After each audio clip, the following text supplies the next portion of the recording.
Welcome to the Starting Over Podcast. I am your host, Edward Shelton, aka Dark Logos, and this is a show where we look at the strategies, tactics, and mechanics behind the game of heroclix.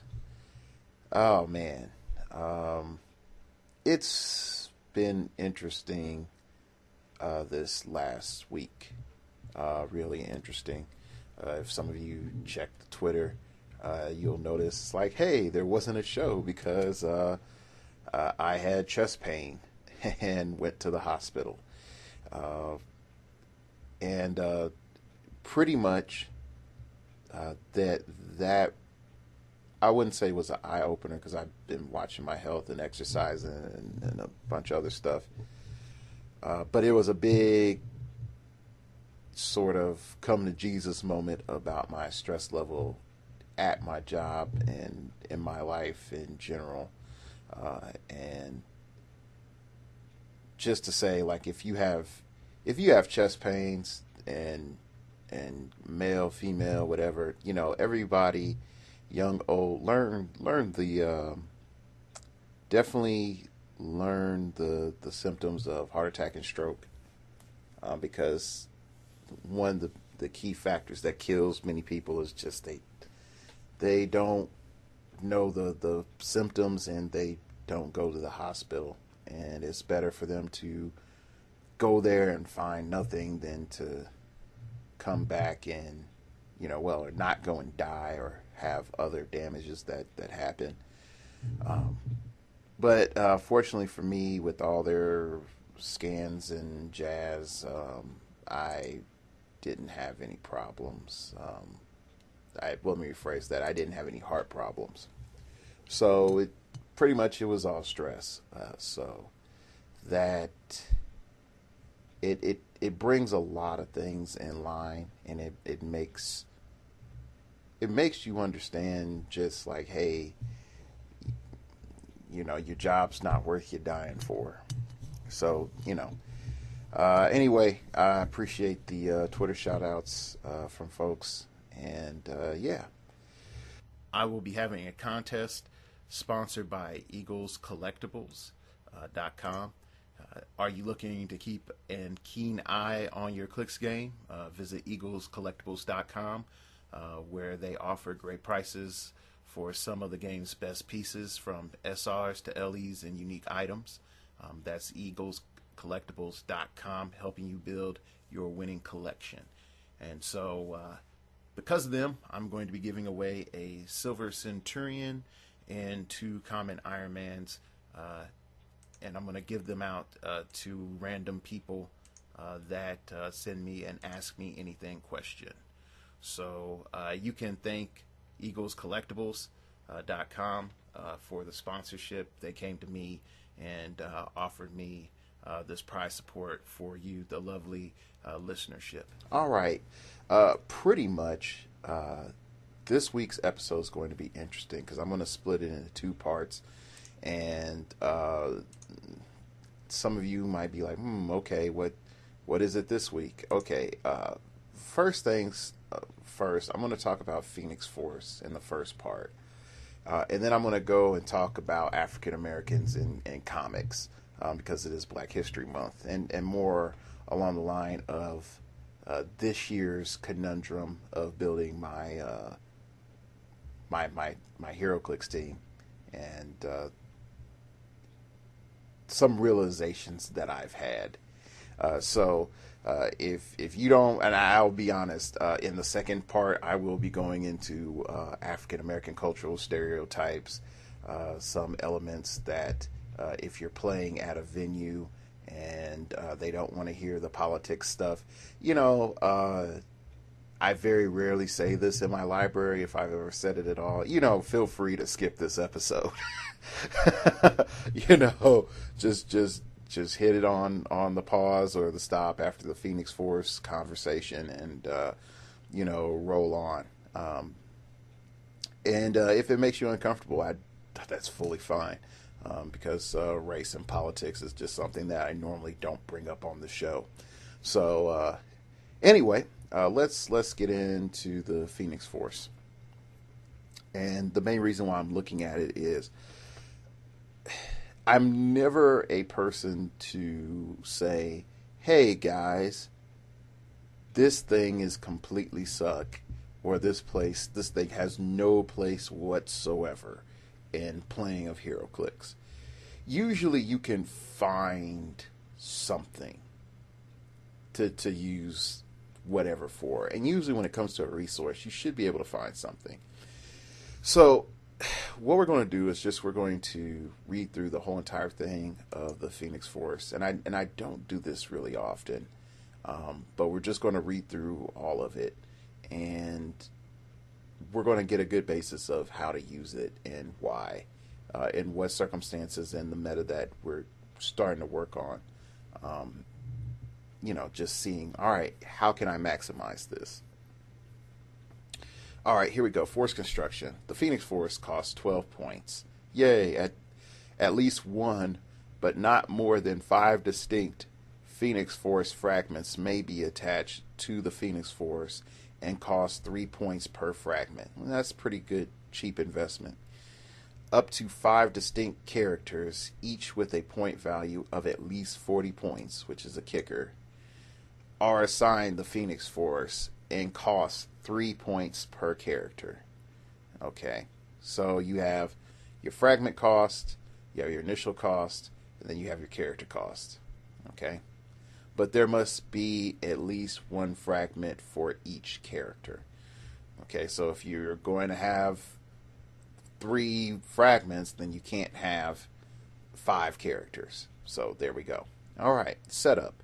When placing characters in your starting area, for each character assigned the Phoniex Force, remove 1 fragment and assign it to that character. That fragment is a relic assigned to that character at no cost. So you do play it on the relic side, not the resource side. The Phoniex Force has 5 groups. Each group is indicated by a common blue click number.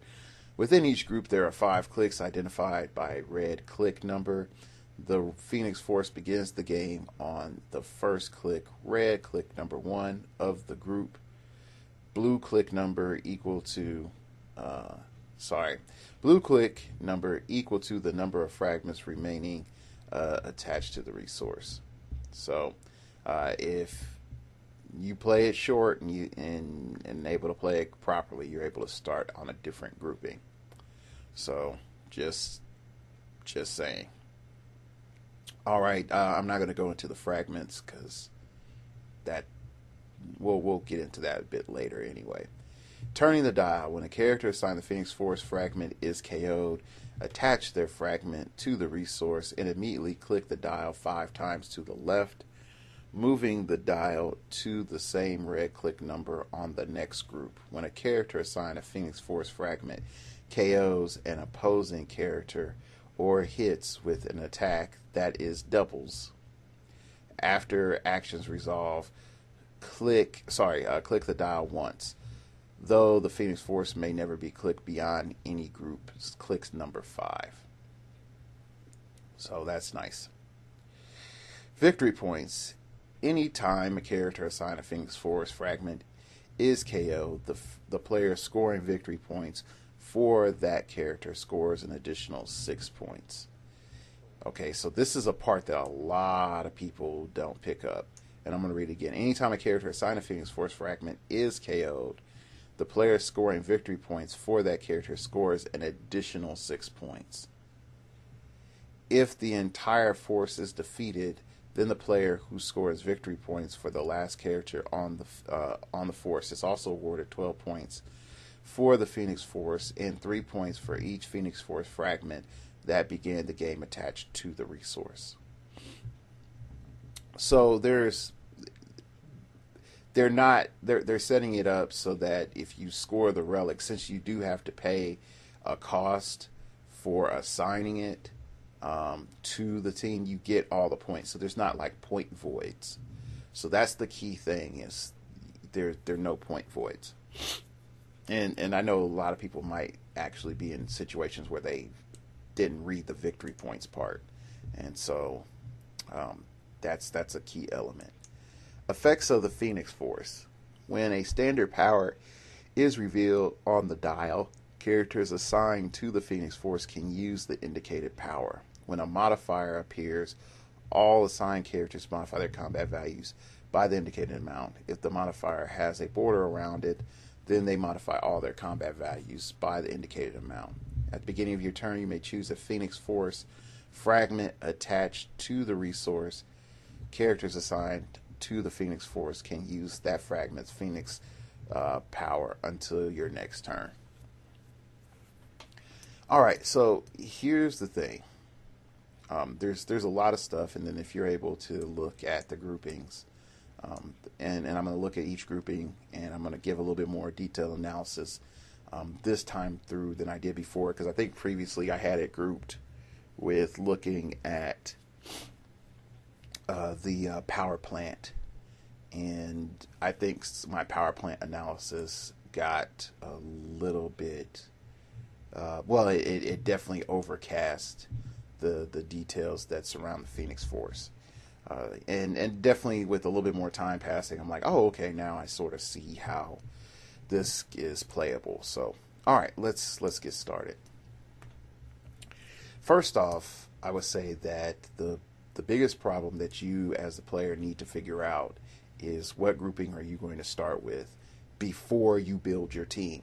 Previously, team building was, I'm going to start with this figure, and then I'm going to utilize a resource dial to accent this team or figure. This is like the complete opposite. You're saying to yourself, okay, I am planning for this, this, and this. I see that the Phoenix Force allows me to use a lot of elements that I need. Which grouping do I look at? I need this grouping. Okay, the starting powers allow me to do blah, blah, blah, blah, blah. All right, then I need to have this on the base, and bam, there we go. Bob's your uncle, and this, now I can start building my team.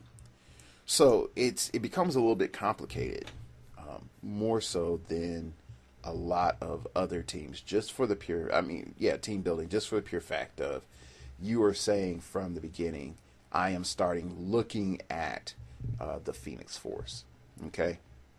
And I definitely would say with the Infinity Gauntlet and Utility Belt and Book of the Skull, you are more, you're looking at, okay, I have this character, and these characters get these cool buffs from the resource dials, and that's not the case here. Anyway,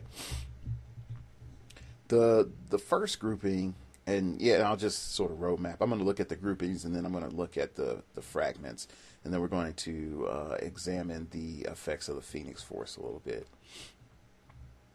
So when we look at the first grouping, this is if you're going to say you're going to have 5 characters with the Phoenix Force, so that means you're going to have 5 fragments out. First off, your cost is going to be technically inflated by 15, just because, not 15. No, 15, yeah, by 15. Just for the pure fact that you're assigned 3 relics out. So that in and of itself, you need to think about that.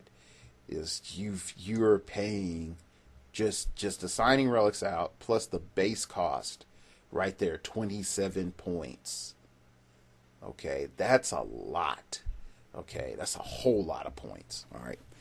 The next thing that you have to think about is that 27 points, not even costing in the relics, okay, because that's another 15 points on top of that, is in 300 points, having 5 characters with the Phoenix Force is dumb. Just so dumb because of how many points it eats up. It's not worth your time. It's not worth your time. Higher points, we're really starting to look at 500 points and up. Definitely when you start looking at grouping number 1. Grouping number 1, for you having 5 characters, you top off grouping number 1.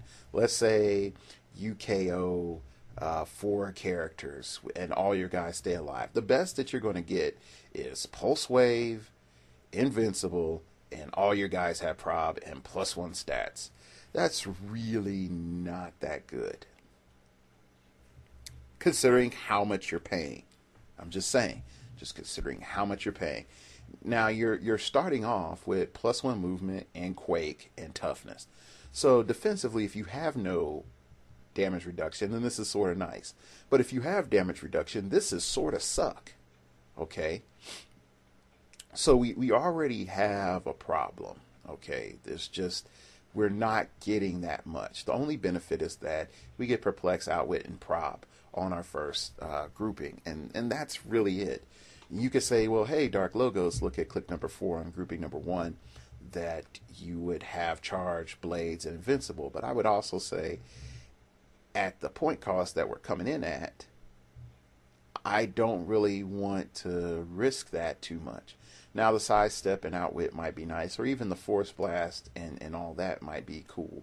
But overall, you're not getting a lot. You're not holding onto a lot to keep your momentum going.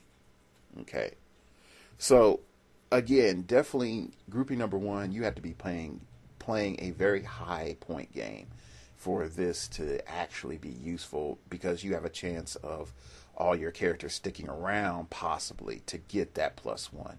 But at the other end of it is you don't get to use that lovely effect of the Phoenix Force, being able to use the shards if all your guys stay alive. So there's that problem right there. So grouping number 1 is really bad. So unless you really have a tactic that you need that +1 movement to start, or that quake, or I don't know why, toughness, you really want to try to avoid grouping number 1. Okay, and I know, again, some people might say, well, the force blast, I can use that with blah blah blah blah blah blah. Yeah, yes you can. Yes you can, but unless your team is designed with range to use force blast like that, then no, I really don't see the advantage. So definitely put an X through the first grouping. Move on to the second grouping. This is a little bit nicer because it allows us to start off a little bit more offensive. Okay, so we have charge, +1 attack, and toughness. Again, the toughness I'm not so much a fan of. Now, the charge element I actually like here, because the cool thing is, what was the big element in the meta? Charge flurry with the utility belt. What can we do now? We have charge. All right, so before we were looking at characters that just had starting charge, and we were like, oh, wow, okay, so I just prep time and now I have flurry. Now we can do the inverse. We can start looking at characters that have starting flurry and say, all right, I want to have starting flurry because I'm going to have charge. And with +1 attack, even if my overall attack values are like a 9 or a 10, I'm going to be a 10 or 11. And so that's like the big thing that I really find as a really boost for the Phoenix Force, is that you're able to just say, hey, I'm able to bring that charge flurry meta back again. And so just bringing up some characters that do have flurry on their first click. You have multiple man, Raizo Cordo, because, oh no, it's not Raizo Cordo, because he has flurry after he eats some humans, so never mind. You have number 106 Null, because definitely he needed it because his hammer. Then anyway, Scotty, and you can say, well, Scotty has her hammer. Well, if you want to give Scotty the Phoenix Force, then actually never mind. Scotty already has charged in her trait, so never mind. Let's see here. Amazing Spider-Man number 57. Spider-Man, the one that's the Sinister Syndicate armor one. Gladiator from the Annihilator's Fast Forces pack at 100 points. Thundra. Oh my gosh, when's the last time someone even thought of the name Thundra? Okay, just wow. Yeah, it's been a while. Her daughter, what was her daughter's name? Lyra. Lyra was way better, just for the points. Anyway, Fast Forces Bizarro from the Legion of Doom. So 75 points. Poison. Flurry toughness, so that's pretty good. Cheetah from the same Fast Forces, 50 points. Teen Titans Ravager. I think the big one for starting Flurry is Batman. 100-point Batman from the Batman set. 11 attack, so he would have a 12 plus perplex, so you can up it to a 13 if you want, or you can perplex up your damage to a 4. So now you have charge. You'll have a 5 movement charge, or 6 if you perplex it, and able to do 3 to 4 damage, depending on where you put that perplex. And then you have that special power, I will not fail Gotham when Batman is marked with 1 action token. Modify his attack by +1, so it can go up again. So overall, I would say that the hero of Canton, that's a Firefly reference, is definitely Batman. So that's something, just saying, right now in modern age. I mean, if you want to go in the golden age, trust me, you can probably find your gems there, but I'll leave that research for you all. Anyway, then we go and look at the sidestep and energy explosion. So we shift from a melee into a ranged sort of scenario. Energy explosion enhancement is not bad, but, and I do mean but, you need to actually think about how that's going to play out in your team design. So, yeah, having some range is going to be mandatory, really, from the group on this grouping number 2. So then you go into NCAP and +1 damage, and that to me is sort of like, okay, you're sort of stagger stepping the stats. Okay, cool. Then on your 4th section, you get +2 movement, which really isn't that great. Smoke cloud, super senses, and shape change. Now, adding in the defensive option of shape change and super senses adds in a lot of survivability. But again, as precision strike becomes more and more dominant, as we see, I think we might see a rise in melee with Battle Fury. I'm just saying, these two powers are a little bit more situational. The smoke cloud could be useful if you're dealing with a ranged threat and you just want to say, hey, guess what? You don't have running shot right now. I'm going to throw a smoke cloud under you. Now you have -1 attack. So definitely something to look at. If you have a character that triggers anything off of your opponent being in hindering terrain, or hindering terrain in period, or smoke cloud period, getting to that spot on the Phoenix Force, I hate to say it like this, could be really beneficial, but you're also looking at a big investment of time in. So it's nothing that you can really depend on. Lastly, we're looking at hypersonic speed, +1 stats, regen, and perplex. Now, I will say this, in grouping number 2, if you are able to get to that 5th click of grouping number 2, then you have a really good survivable setup. I hate to put it like that. You're able to come back and just have a moderate stat bump, plus perplex up another stat. So one stat that you choose is going to be +2 and have hypersonic speed. So, I mean, overall, this is not bad. There's 2 clicks that really leverage toward range. 1 click that really leverages toward melee, and that's your starting. And then your last click is used for ranged or melee. So both. So overall, your second grouping is not bad. I think that it has some utility, but it really doesn't up your experience from really C class to B class meta. It just really, I hate to say it like this, it allows you, if you're already sort of going, to stay going. That's the best way I can put it. Now, when we start looking at Group 3, this is when we're able to actually say, hey, welcome back to 300 Point Land. And you might be saying like, well, why is that, Dark Logos? We have charge and blades, and then you get +1 on your defense, and then in power. And you already were sort of poo-pooing, this the charge and blades on the other Clix. So what makes you change your tune on this?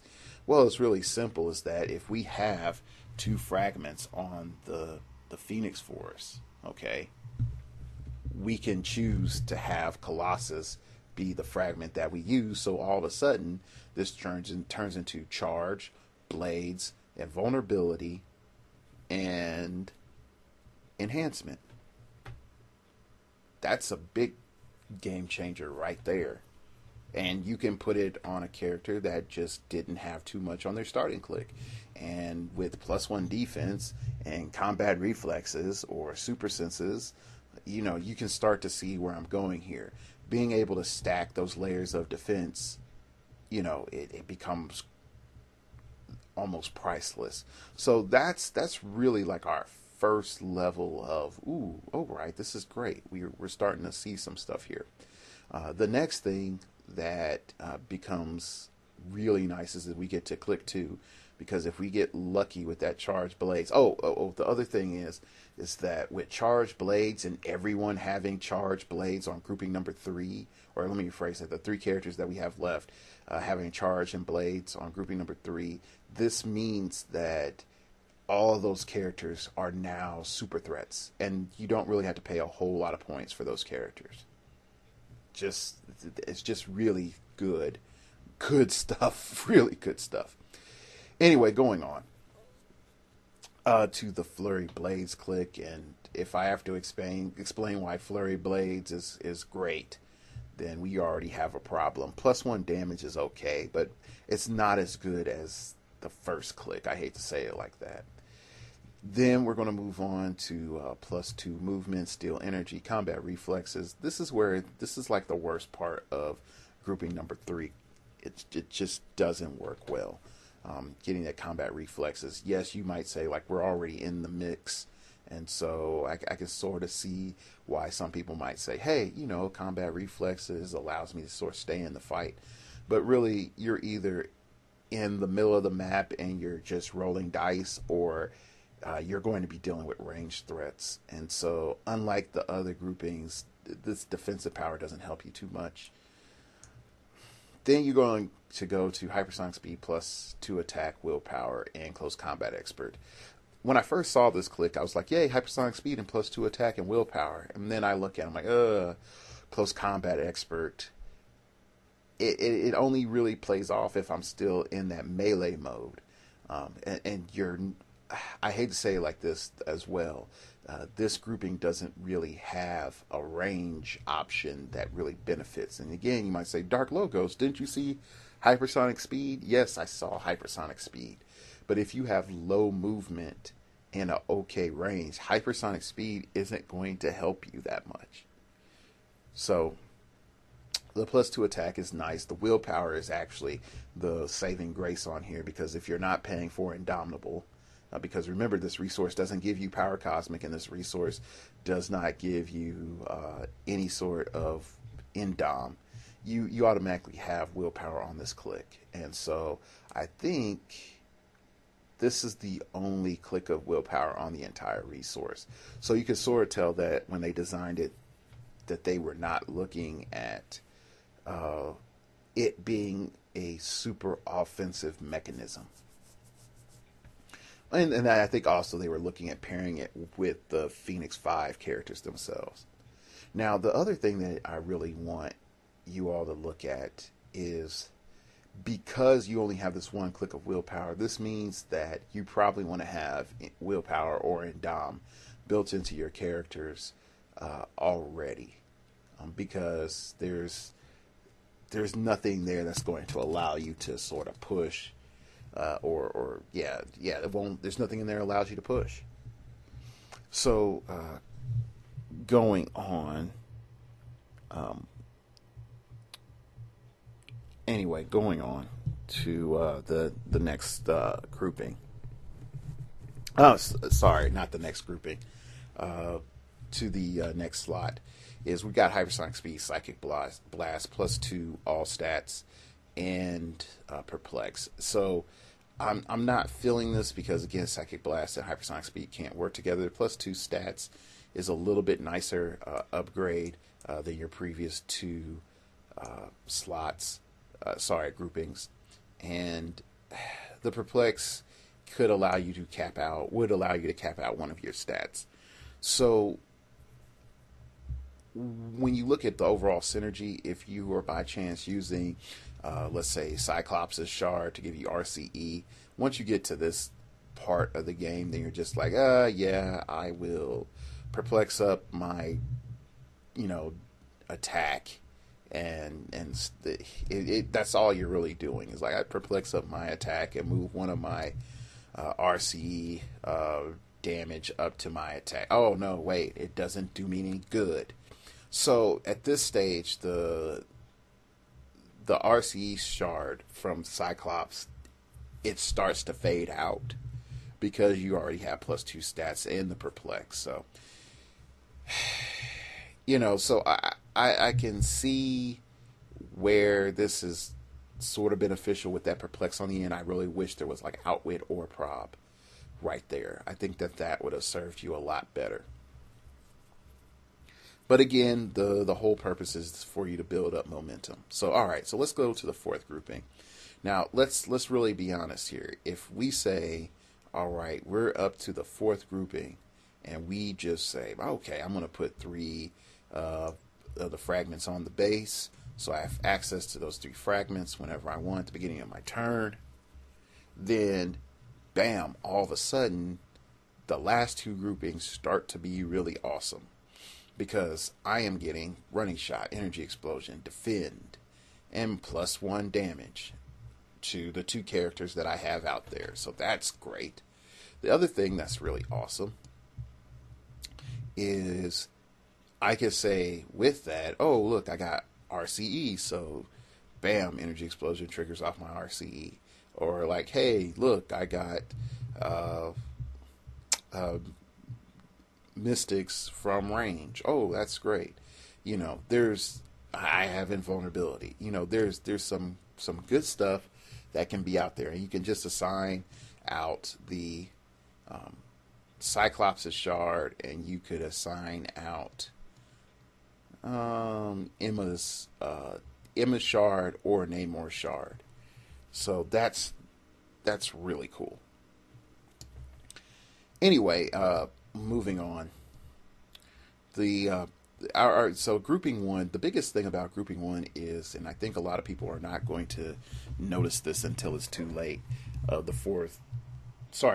grouping 4 first slot is you can defend Horror so bad. Now, I think this is something that a lot of people haven't dealt with in modern age because of, oh my gosh, look, I have +2 stats plus a perplex, so now I have +3 and I have a 16 attack and you can't do anything to me.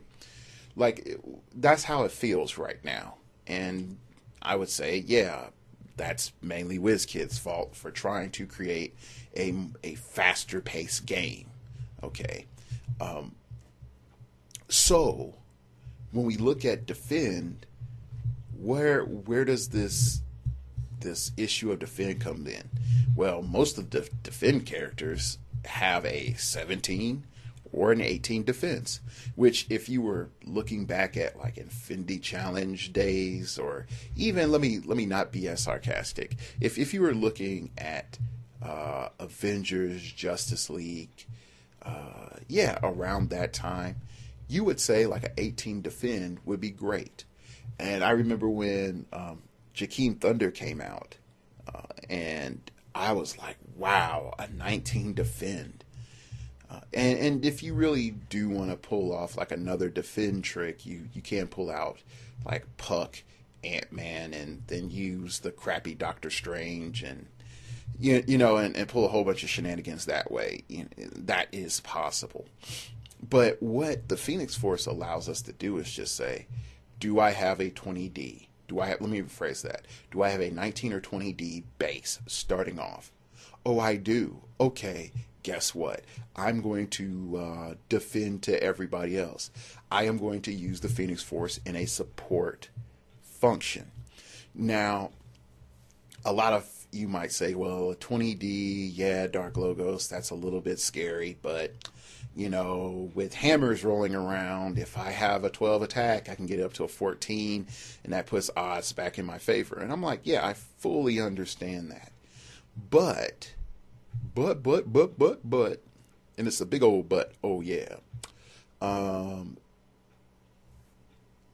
Think about one character. I want you to think about one character that you most likely have forgotten. Actually, I think there's two that do this. And that is Fast Force's Doctor Strange from Galactic Guardians, who gives you energy shield deflection for everyone that's adjacent to him. And I don't know if it's Indigo One or not Sleepwalker, Saint Walker from the Fast Force's War of Light set. One of those two gives you energy shield deflection for everyone that's adjacent to them. Now, think about that. I'm sharing a 20D with energy shield, so I am now functionally a 22 defense from range. And if you are going to try to come in on me, then guess what? I probably am going to have barrier. Just saying. That changes the game, because now you force your opponent into a melee situation. And if by chance, oh my goodness, you have combat reflexes, it's pretty much cap 22, no matter how your opponent deals with it. And if you're gonna say, well, Dark Logos, what about running shot pulse wave? I hate to say this as well. Running shot pulse wave in the meta, it hasn't gone away, but it's not as dominant.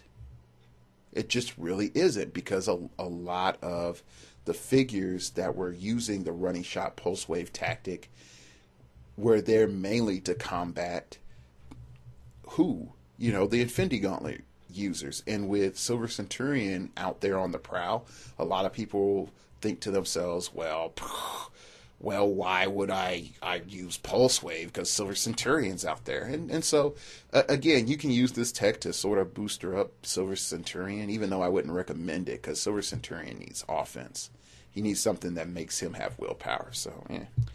Anyway, but I really do want to emphasize the fact that out of all of the Clix that are possible to be very, very destructive and very, very just frustrating, I think that this is probably the most powerful click on the entire Phoenix Force, outside of the +3 stats. Yeah, pretty much, because how much game-changing elements are in there, it's just ridiculous. Now, the counter play to that, and again, we are talking about a support-minded Phoenix Force here, is you are not turning that dial. You are doing your best to not turn that dial, which means that you're going to have two very, very passive figures that do nothing but defend. Okay? Nothing but defend. So it would be good if they had some other like aura effect to also benefit them. And also had like prob, or if they had a power action support power, it would definitely need to be smoke cloud or barrier. So those are characters that you're looking at, like, oh look, I got a high defense, oh look, I can heal, oh look, I can use smoke cloud or barrier, because you're not using running shot. you're not, you're sitting your happy little butt there, and just doing that. The other end of it is now the other end of the defend train is, hey guy, I got a 14 defense. hey, I got a 14 defense, and I can defend you, and then I'm going to heal you. How's that sound? Well, that sounds great. I think I like that. But man, It's going to be hard getting that 14 defense out there. Oh, it's not that hard, man. It's not that hard, cause I can get some minions out there. I get my minions out there. So I know that turned out so bad. So again, I mean, like I said, purely if we are looking on a support level, there's just so much goodness that's right there in front of us. And I think the big problem too, and one reason why we haven't noticed this, it's just overall the formation element tech within heroclix has sort of died out just because we've had hyper aggro. Just way too much hyper aggro. Anyway, moving on to the second slot. Precision Strike, Mastermind, and Outwit, which I do sort of find a bit ironic that you put Precision Strike and Mastermind together on the same click. But anyway, the overall advantage of this click is very minor, because unless you're completely disregarding that running shot energy explosion click, and I will point out too, and I know I sort of just focus too much on defend. If you do have a character on that first slot, and you do have, running shot, and sorry, you have a character that doesn't have running shot starting off, and that running shot would be really, really awesome. Hey, those two figures can all of a sudden be really, really boss. They can, like, oh, so and so didn't have running shot, and you use the Phoenix Force to give them running shot. Oh, that's so awesome. And then, they become a monster. Then yeah, that's great. But the problem is that you can't KO anyone. If you KO anyone, you lose your running shot, and you stop being awesome. So it's a tough sell. It's a tough sell. So anyway, moving on, we're going to look at slot 3. Slot 3, again, we get our running shot back. Yay. +2 attack. Yay. Invincible. Sorry, not invincible. Invulnerability. Invulnerability doesn't really help us that much because, again, we have Colossus Shard on the freaking base. This is one power that should never, ever, ever be on the Phoenix Force. Now, you can also say, well, hey, instead of using Colossus Shard this turn, I can use the Poison Shard or something like that, or use Poison or something else. Like, no, hold on, wait, there is no Poison. Where did Poison come into my mind from? I don't know. Anyway, you could say, like, hey, I can use TK or something like that. I don't know. So that part is, nah, I don't like it. Ranged Combat Expert, again, another power that should never be on here. Anyway, so you can sort of tell how I feel about that grouping. Then you go into the fourth grouping. And you have Hypersonic Speed, Steel Energy, +2 all stats, and Perplex. Now this is nice because we actually are benefiting from being in melee, having a little bit more closer quarters right now. And also when, we Hypersonic Speed in, because we do have to stop once we become adjacent. We are now looking at a situation where it's like, all right, I got +2 defense, perplex up my defense one more time, and I have +3 defense, and oh yeah, I healed. So there is some substance there, that you can keep maintaining your offense, and it encourages you to stay in a offensive position.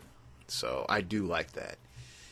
Then your last click is Hypersonic Speed, Pulse Wave, Invincible, +2 stats. I'm a little bit mixed on this one because, again, Hypersonic Speed is sort of nice. Pulse Wave doesn't work with Hypersonic Speed. +2 stats, okay, that's great. But the bigger element that I'm mainly looking at is for how many points that we're investing. If we are not looking at the defend route and we are looking more at the offensive route, then having invincible may be a catch-22, because either A, our figure already has invincible, B, our figure has something like impervious and we can't stack invincible with impervious, or C, we are in a situation in which really the amount of damage that we're taking is negligible and we're almost dead. So it's not really keeping us alive. So those are a couple of situations that are possible, because I mean, if you're saying like, I'm top dial and I'm awesome and both of my guys are top dial and I've just been KOing stuff and rolling doubles. If you've been KOing stuff and rolling doubles at 300 points, guess what? You've probably already won and you didn't need it anyway. If you're at a higher point game, if you've been KOing stuff and you're already winning, so it's, I hate to say it, does this help you snowball? No. Does this help you rally? No. It gives you a couple of things that are like, hey, yeah, this is sort of useful. Okay, so let's look at our fifth and final grouping, and let's just come to some clear understandings. Like, fifth and final grouping, hey, guess what? We should have 4 shards on the Phoenix Force at this stage. Okay? The other thing is, the only sort of shards that we should have out so that we can use is probably Magic Shard. That's pretty much it. If we are going to have a shard on us at all points in time, it's going to be Magic Shard. Unless you have some weird thing to do with defenders, and then it's going to be Namor Shard. Okay? So that's the start off. The next thing that becomes really, really, really frustrating, again, is we starting with invulnerability. And like, I want to slap you, whiz kids, because this could have been the time to say, like, hey, maybe we should give them super senses, or super senses shape change like you did before. But nope, they decided to hold back. Even if you put the invincible click on click 1, I would have liked that, and I think that would have been a little bit more of an incentive for people to say, like, oh yeah, excuse me. A really big incentive for people to say, oh yeah, I'm going to start on I'm going to have one tent pole and he's going to have invincible. Like that would have been great. Anyway, getting TK, I get TK from the fragments. Like, so if I need TK, I'm going to have TK. +2 movement. So overall, this first click is the suck. It's straight up the suck. Second click, Force Blast, +2 attack, invincible, enhancement. Again, I'm playing a support role at the end dial. There shouldn't be any supporty powers on the end of the dial. There shouldn't be an enhancement on the end dial. I mean, sorry, on the last grouping. This so bad. This is bad design. Okay, because this is a one-man team moment. And you're saying, like, hey, guess what, buddy? I got enhancement to use on my dang self. Oh, I can't use it on my dang self. Oh, yeah, that's dumb. Okay, so the invincible is the only really, like, nice thing. Okay, so then we move on to the third column of plasticity, quake, +2 all stats, and exploit weakness. Now, this is the sunshine through the dark rain of the first 2 columns, okay? First 2 previous clicks. It's just, now I'm able to lock somebody up. I am able to get them away if I need to. I'm able to have +2 stats really quickly, and I have penetrating melee damage. So you are looking at having a more melee focused character with this grouping, and it just allows you to just straight up say, like, you're not getting away from me, Silver Centurion, once I base you. Then you have on your 4th click in the grouping, you have hypersonic speed, psychic blast, impervious, finally, and +2 all stats. So I can't complain about this one. I would say that I wish that it gave you something along the lines of like a circle that said that you got like you got +2 stats and like a minimum range value of like 5. But if you have no range, guess what? You have a minimum range value of 2. So I think that's what they were thinking. They were thinking like no matter what, even if you had 0 range, by having +2 all stats, you would have +2 range, and so you would just go from there. So I'm not a fan of this, but it's okay. Oh wow, I've been on an hour so far. I didn't even know that. Well, anyway, I'm still going to keep going. So anyway, last grouping. The last click. +3 stats, Pulse Wave, and Impervious Improv. And this really should have been a lot earlier. Because again, if you start with this grouping and you get all the way there, you don't need prob at the end. You needed it earlier. But anyway, so overall, you can sort of tell that if you're really going in on it, your best groupings are 3 for offense, the third grouping, and 4th for defense. And the one-man army element of it is very questionable. The 5-man and the 4-man team is really, really bad. Now, let's sort of go into with the shards really quickly about exploiting them. Having ranged combat expert on the shards, on the Cyclops shard, is nice, and it sort of dictates that your entire team have range. You're gonna say, well, Dark Logos, you talk about charge flurry and all this other stuff. Yeah, you really want to have charge flurry in some range, just to maximize your points. Otherwise, you're leaving chips on the table, man. You're leaving chips on the table. And then my main goal is to tell you, how not to leave chips on the table. Next up is Namors, and I think because you don't possess them, you can use Avengers, Defenders, X-Men team abilities. It's not as exploitable as it may have been if they didn't say use. If it allows you to possess those team abilities, then yeah, that would be a whole different story. Using that shard in collaboration with just the whole team as together could be really awesome, because you could say like, hey, 4-man team, I got Namor's shard on the resource dial, and every turn we are going to be sharing defenses, using defenders and healing each other up, and I'll use Avengers free move if I just need to move in place. So that has a lot of bonuses, and you can go and you can start doing a defend sort of tactic on your grouping 4. Okay, and it allows you to do that. So there is a positive. Sorry, not your grouping 4, your grouping 2. I said your grouping 4. Yeah, your grouping 2. So there is a positive there. So if you don't want to, if you do want to like spend a lot of points on your Phoenix Force, that would be your best tactic, is to try to do the defend whoring, earlier on.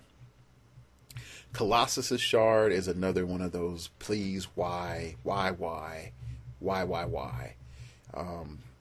With invulnerability, just being able to give that out in general. Sometimes it's really great, sometimes it really sucks. Depends on the setup. But definitely when you start getting into those last 2 groupings, it's really bad. Like it's pointless. Like it serves little to no utility for you.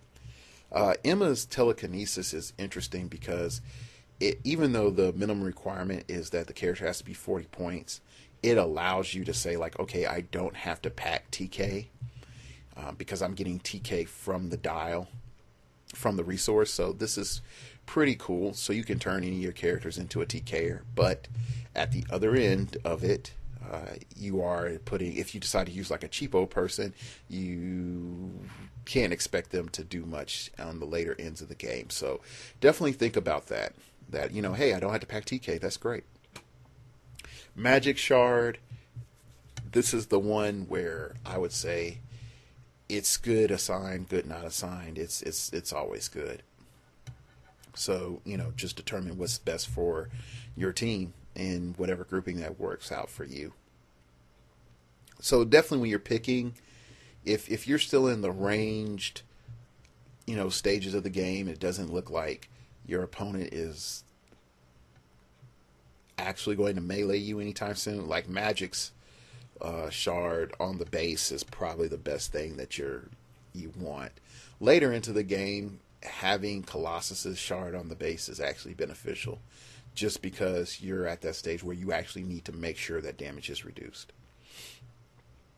Okay, now one little exploit that I found is characters that die and come back still trigger your Phoenix Force stuff, and then also if they die from Mastermind fodder, they still trigger your Phoenix Force. So what I tell folks for Golden Age is play Mr. Immortal with the Phoenix Force. And really, I hate to say it like this, just play a grouping of 5 and then just kamikaze him all the time and keep pushing him. Just push him. And and yeah, you're feeding your opponent points, but you're able to just jump up like so fast through the dial. It's not even funny. Like you're able to move up groupings really fast. So if you KO any of their guys, there's a point where they're going to just ignore Mr. Immortal. Same with Ra's al Ghul, and I don't know if there's anybody else that comes back, but I can't think of them off the top of my head right now. So that's just a little like, hey, think about this thing. So I'm an hour in. So what I'm going to tell you all is, it's like, hey, I gave you all a full show. If you don't want to hear my political ramblings and stuff, that's cool. I will tell you, hey, follow me on Twitter at StartOverPod. Hit me up on email, startingoverpodcast@gmail.com. And definitely check out The Quarry. It's the show I do on AC Realms, and you most likely already know about it. And Dan and Hunter are really good guys, and so definitely check them out, give them props. Definitely follow Dial H for heroclix, on Twitter. And also big shout outs to Push to Region and Glass Cabinet Films. Really good cats. We're probably the silver age of, we're the silver age of heroclix podcasting. So, and if we're going to go golden age, that's of course Clix cast. But anyway, all right. So let's delve into something that is a little bit rough for some people. We're going to talk about race and politics when it comes to comic books and mainly heroclix. And there are some things in which having a master's degree allows me to look at like, oh yeah, that's race. And then sometimes I can look at and like, no, that's just community BS. But and I'm going to start off with Brother Voodoo, and Brother Voodoo and Dr. Voodoo really encapsulate one of the biggest problems with heroclix when it comes to race.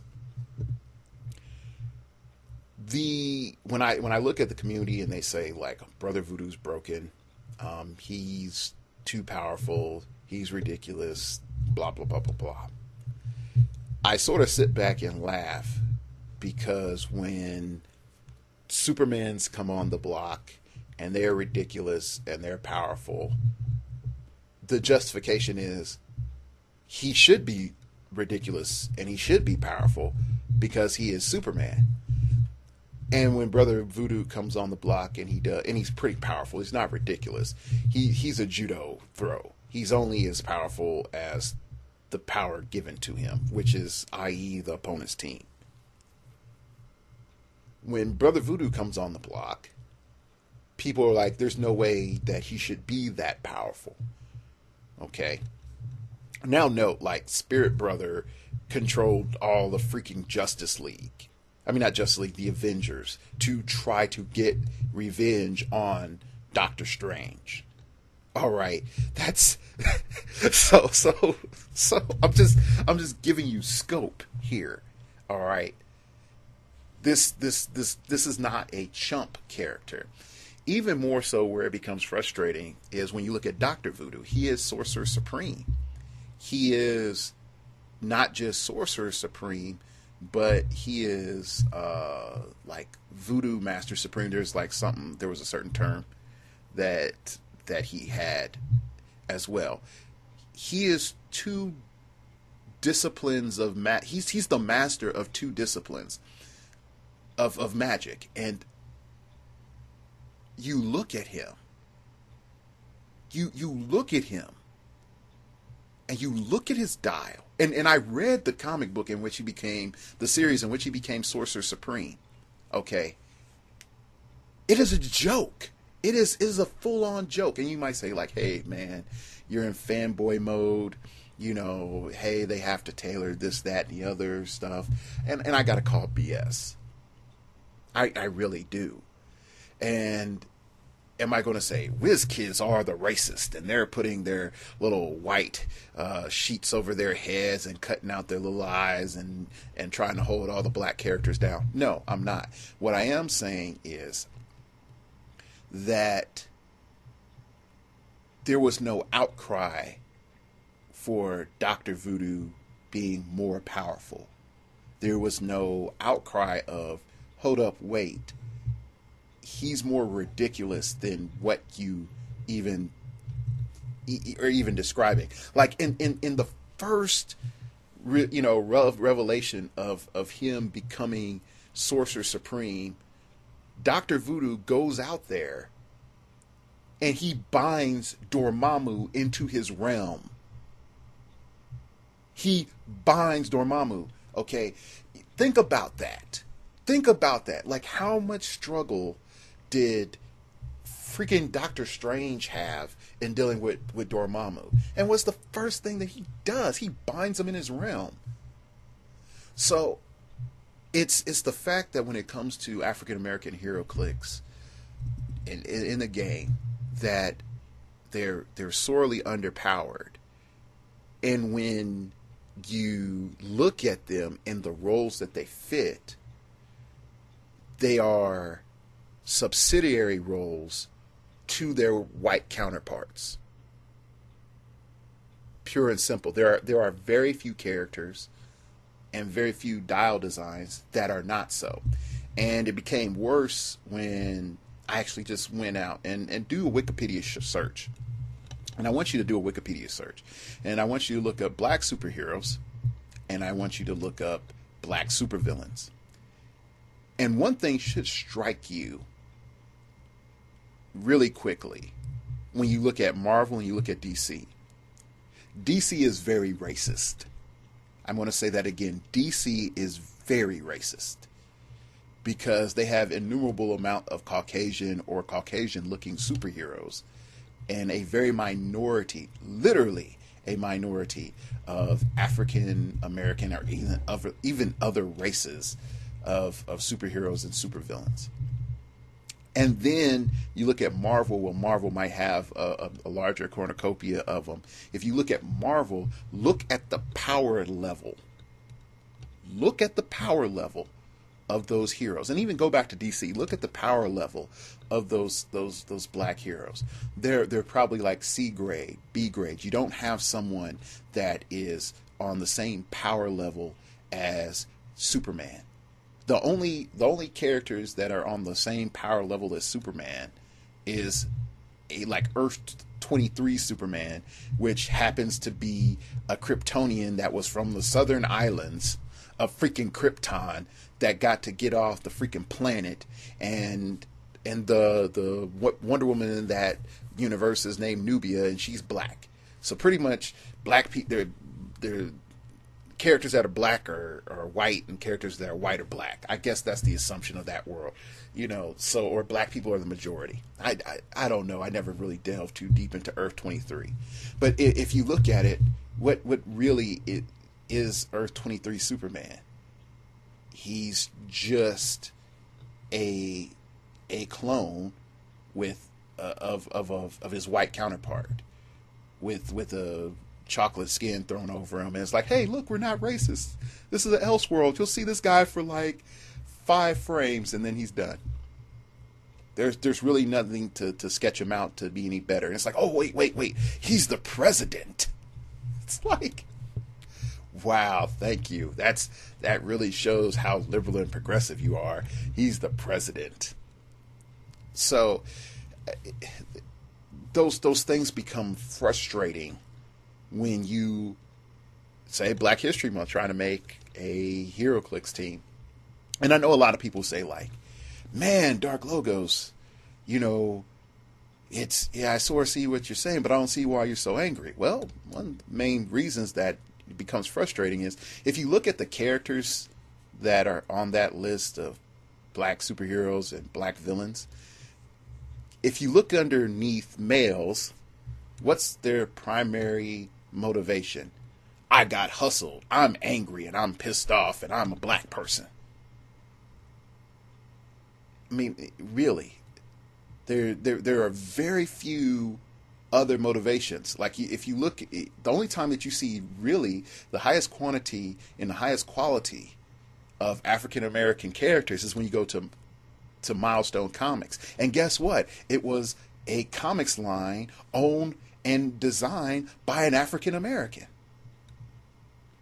So it really strikes a chord that the only way to get really in-depth racial diversity within comics is just to hire someone that's not white. And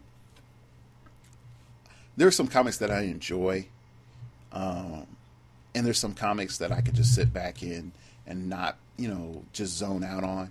But the one comic that I was somewhat hoping for better, or the writers I was hoping better from them, is Astro City. You're like, oh snap, he's gone in on Astro City. Yes, I'm going to go in on Astro City. And here's why. Within comics, the Trinity paradigm of Batman, Superman, Wonder Woman is a constant. Or the big three. In Marvel, it's Captain America, Iron Man, and Thor. Okay. If you look at that, what's the key thing? They're all white. They're all white. The epitome of power. It's a subconscious statement. It's to say that the epitome of power, the epitome of respect, the epitome of intelligence, the epitome of ingenuity is white.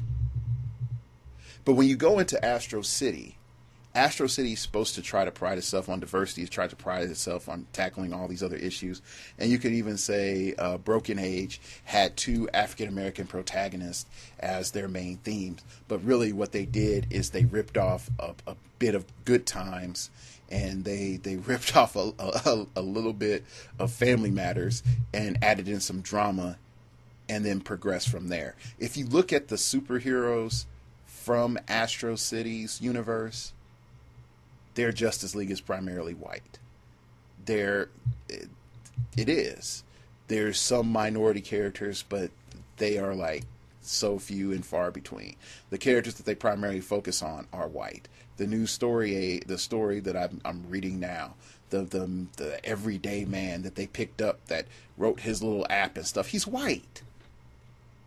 And it's frustrating because Astro City in particular has Jack in the Box, and he's like a cross between Batman and Spider-Man to an extent.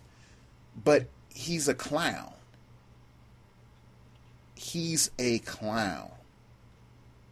And it sort of strikes back to some of those stereotypes about African Americans, that we are primarily there as entertainment. And even worse, it's like, hey, he's a black man with a white face with his clown outfit.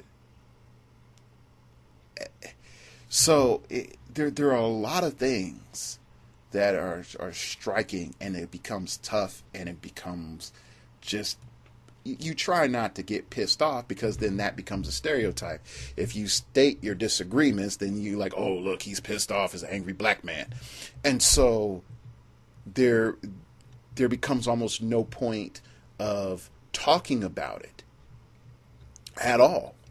And I remember like one DC panel at a Comic-Con, and it was asked, why isn't there more diversity in the writing staff?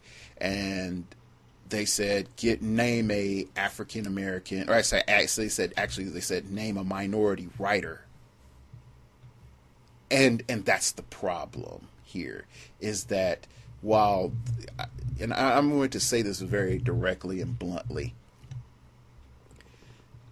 to be good and liberal, to say, oh, there must be diversity, you must have diversity, and then not even look for the diversity yourself, is a hypocrisy.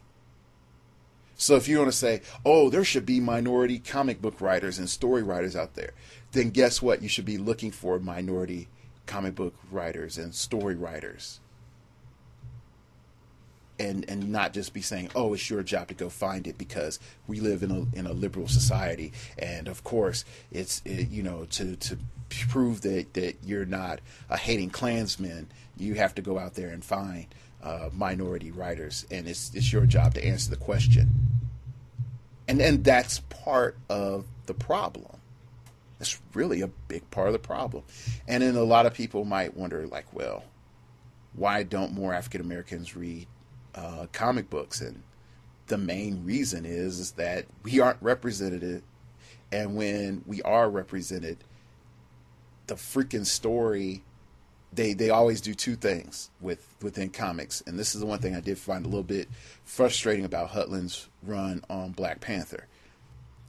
They put you in Africa, or they put you in the hood.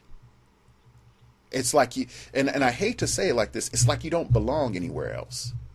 I remember when I first started this podcast, I noticed something in particular. When you look on the realms and you look on the faces of the people that are involved, there's no one that looks like me.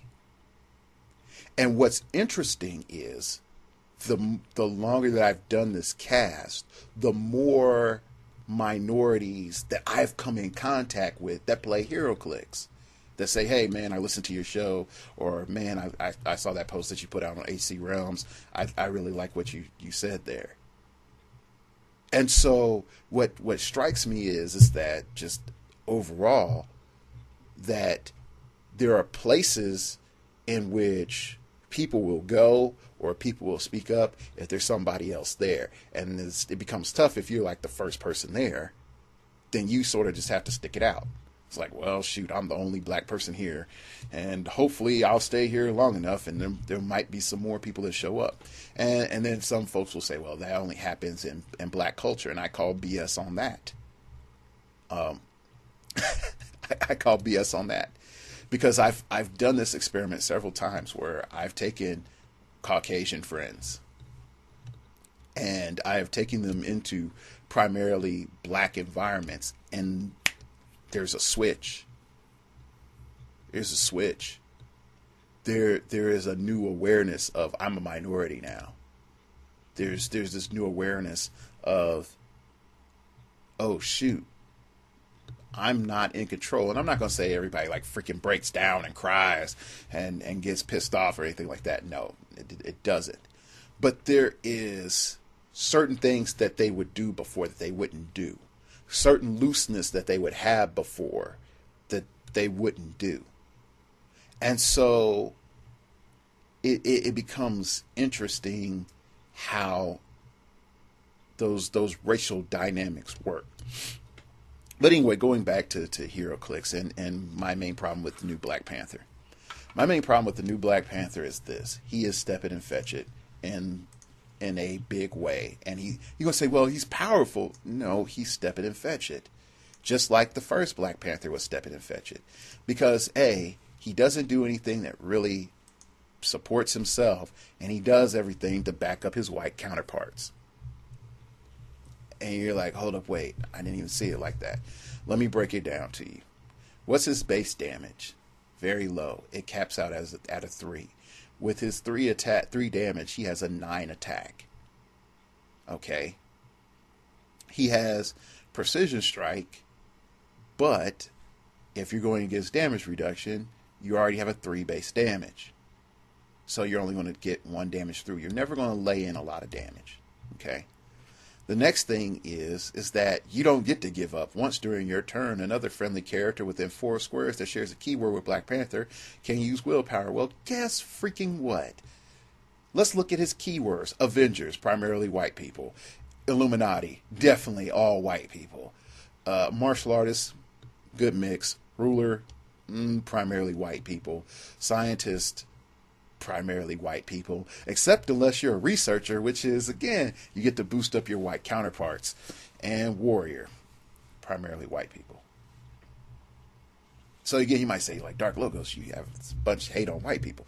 No, I'm not. But it is evident that the epitome of power and display within heroclix is white. Like I'm going to say this much. If Jon Stewart and War of Light is not comparable to Hal in power, or at least freaking Kyle, okay, I am going to be full out like WizKids is racist. I mean, this is like your how many attempts to do Jon Stewart right? The man blew up a planet not once but twice. He blew up 2 planets. Okay, he blew up freaking Mogo. All right, and it's like, oh yeah, he's a military sniper, and then once he's no longer a military sniper, he sucks. Anyway, going back to Black Panther, why is he still stepping to fetch it?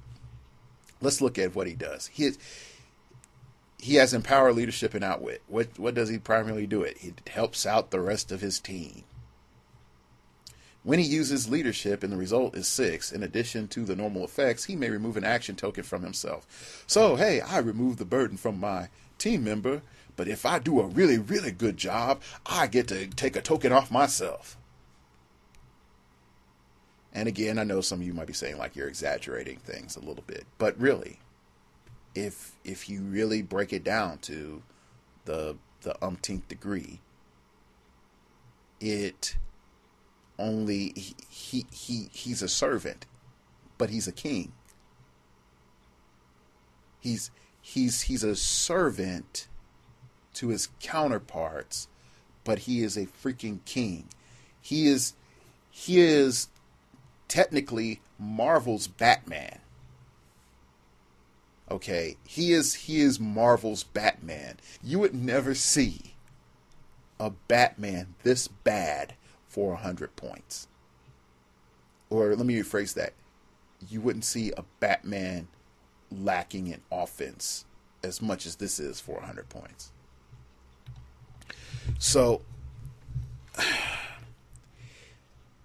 when you look at heroclix and designing a team for, even with Black History Month, I'm going to list off the characters that I have that are even close to playable, for which I'm going to composite an 800 point team. And I had to specifically request that there be no relics, no resources, no team bases, just so that I have a chance with this, which that's sad in and of itself.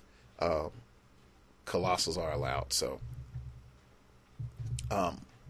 Black Lightning, AVX Black Panther, Misty Knight, Teen Titan Cyborg, Brother Voodoo, M10, both Storms, Iron Man Movie 3, War Machine, Invincible Iron Man, War Machine, Invincible Iron Man, 110 point Iron Man. And yes, that is Rhodey. Go read the card. That's Rhodey. Dr. Voodoo, Fast Forces Steel, Vixen, Bishop, Chaos War, Nick Fury, Avengers movie,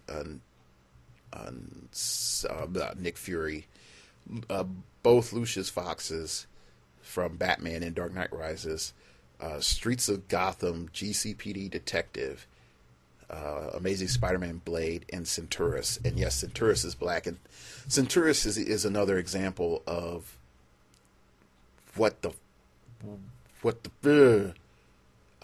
and Step It and Fetch It, because Centaurus, if you go and read his bio, he's freaking ridiculously powerful, and you do not see that at all in his dial for heroclix.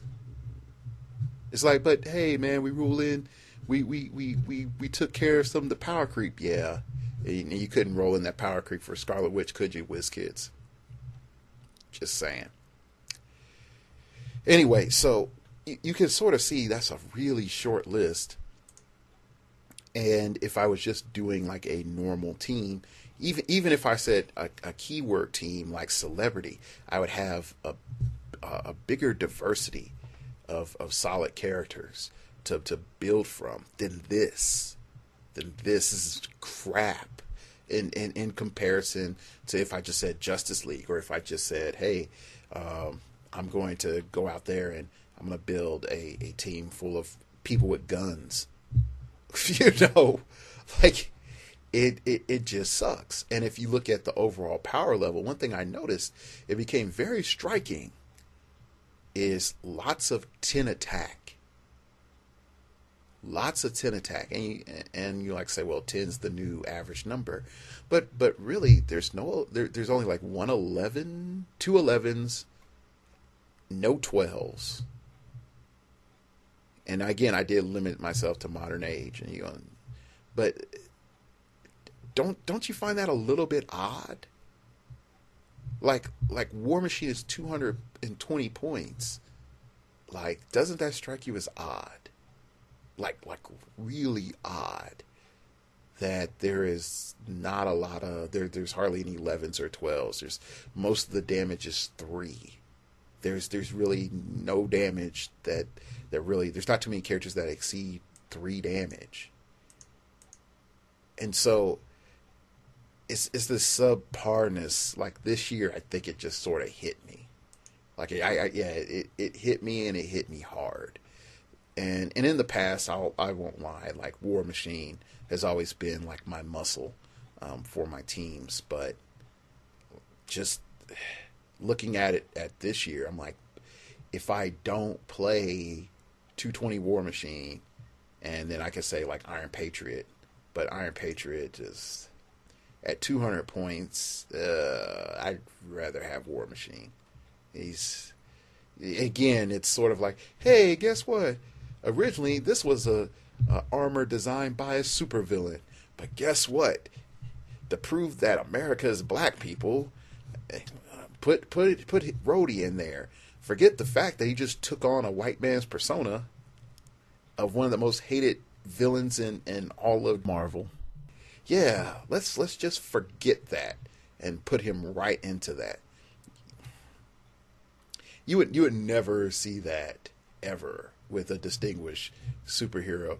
You know, all of a sudden it's like, hey, let's go put Captain America. Let's make instead of him being Captain America, let's put him into the robe and all that, and then he takes over, you know, some Eastern Empire, and now he's the Mandarin. Like, no one would find that acceptable. So why is it acceptable for Rhodey to be Iron Patriot? If that was the face of Norman Osborn, and be like, oh, but wait, the movie rebooted. No, forget that. We know the source material. The average kid out there that never read that story of Dark Avengers doesn't know that. But we, the comic book people, know that. That's hella racist. That's a problem. That's a problem.